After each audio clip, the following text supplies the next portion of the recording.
Once upon a time, there were two people locked up in a prison cell together. Left with nothing but a flashlight and 2 plastic spoons. Now, obviously, they wanted to escape as fast as they could. So they took their 2 plastic spoons and started to dig a hole through the ground, eventually creating a tunnel. However, they sat there in complete darkness, contemplating who would hold the flashlight first and who would be the one to go through the tunnel. And after a long, gruesome game of rock, paper, scissors, yes! One of them held the flashlight for the other person to make their way through the tunnel. I know, right? Aww! It was adorable until the person holding the flashlight turned it off and left the other in complete black. Although it was meant to be a joke, they ended up losing each other in the darkness forever. Now, I know what you're thinking. What are these 2 freshmen doing here yapping about prison when they aren't even old enough to be in jail? The truth is, this is a real story. Only instead of plastic spoons, we had markers. And instead of flashlights, we had highlighters. And instead of being locked up in a prison cell, we were in a 3rd grade classroom. Together! To give you all a bit of background, Henna was the nerd of 3rd grade. With her ugly floral glasses and her high ponytail that would whip around everywhere she went like it was like a tornado with knots on her back. Okay, that's enough about me now. Saina was the new girl, and everyone thought she was annoying. Talking to her was the most gruesome experience of my life, because I never knew when she would just start breaking down, or over a pencil, or the grass not being Okay, green. that's enough. So my best friend at the time was a fish named Reddy, so I wouldn't really say I was the most social kid, but I wouldn't say I was traumatic either. You want to know what was traumatic? Henna's unicorn horn sticking up and going back and forth. It was a face, I promise. Eventually, I found out that the new girl was actually my neighbor, and my mom was forcing me to have play dates with her.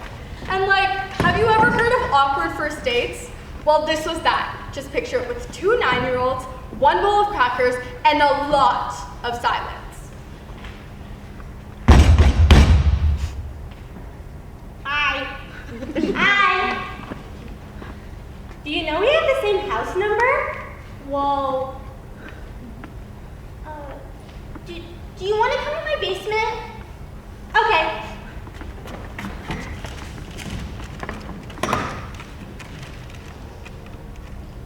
Do you want a cracker? No. Oh.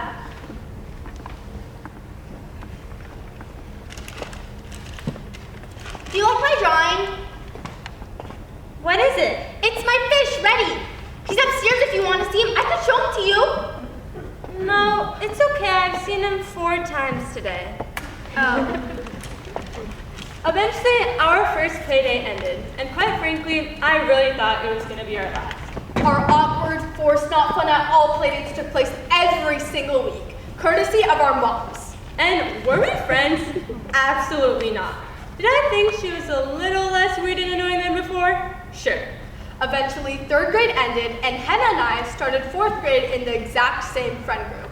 Our friend group was having a huge problem, and Saina and I were in the dead center of it. And since we had so much drama going on, we would meet up every single day behind the fat tree in my backyard and talk about it for hours on end. Oh my gosh, I can't believe she would do that. That's not fair. You were just supposed to make a joke. Why would she take it so seriously? Exactly. Why is fourth grade so dramatic? It's so much worse than 3rd grade. Wait.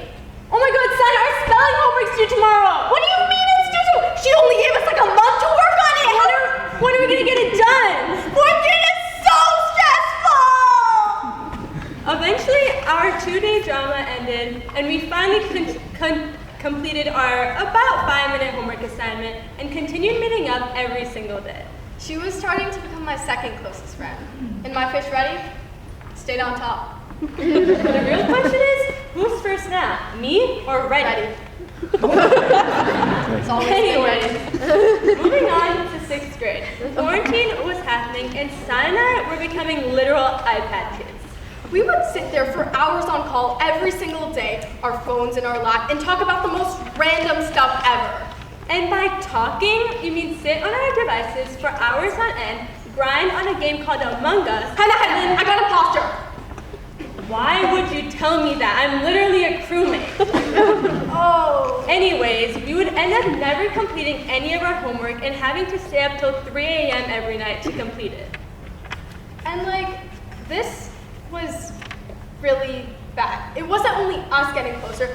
Our moms started bonding over their monthly chai sessions. Our brothers somehow got closer even though they had an 8-year age gap. And our dads were kind of forced to be friends after that. But I swear, they're actually friends now.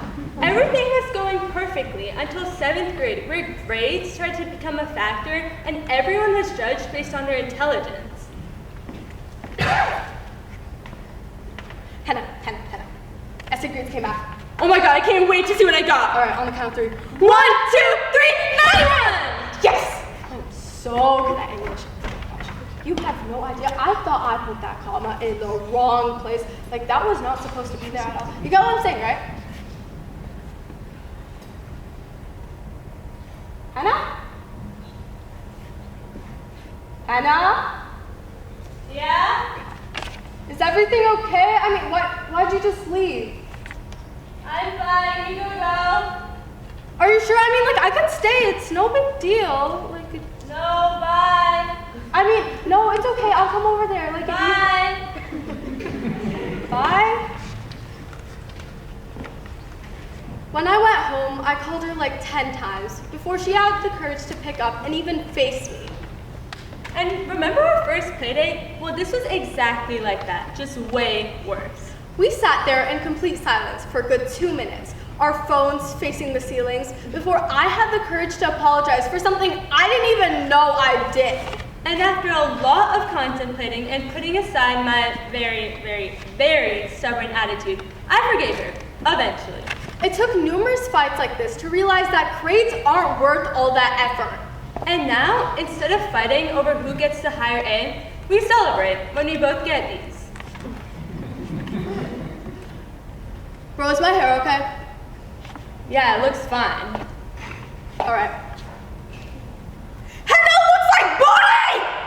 Saina, it always looks like this. What do you mean it always looks like Henna? There's frizz coming out from every single... Okay, fine, it looks bad, but can we talk about how badly I did on that math test? Like, I actually think I got a C on it. Okay, it's fine. Math is stupid anyway. No one cares about it. Oh my god, I think grades are out. Wait, I just got mine too. Yo, I got an 85! You say why'd we eat that? Oh! We are so good at math, oh my gosh.